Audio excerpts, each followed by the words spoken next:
खामनं क'क्राझार बियाबाव बिपिएफनि बिजाथि महरै दिनै नोंथाङा मुङा फोसावजाबाय गोसोआव माबायदि मोनदों बे मुंखौ मा फोरमायगोन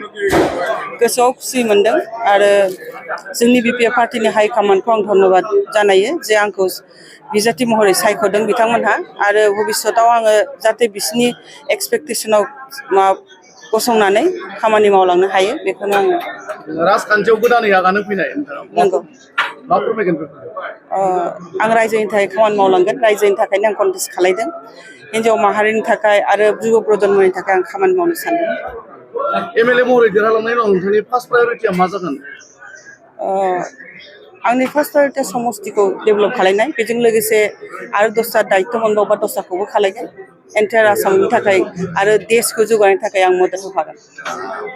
फैगौ बिसायख'थिनि थाखाय लाइमोनफोरखौ मा खालामनो सानदों जायफोरा गोदानै भट होगोन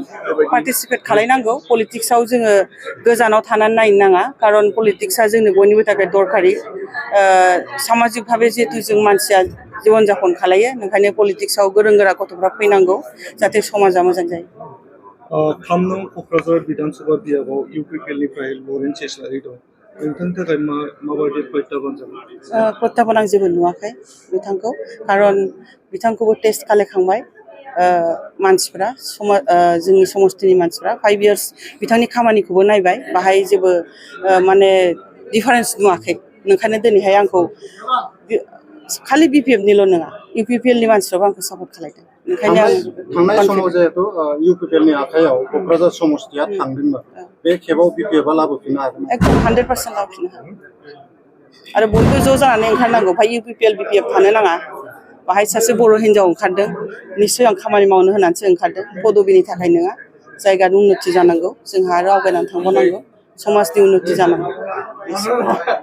बिपिएफ दोलोनिनो गुबुन सासे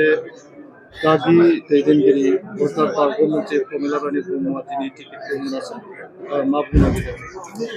बिथाङा समाजनि थाखाय बिराद खामानि मावलांदों बिथांनि अबदानखौ रावबो माने ना खालायनो हाया बिथाङा दिनैहाय बियो सम्पुर्ण पार्टिनि डिसिसनमोन आरो आं बेखौ सनमान होयो बिथांखौ आरो फैगौ दिनाव आं बिथांनिफ्रायबो आशीर्बाद लायगोन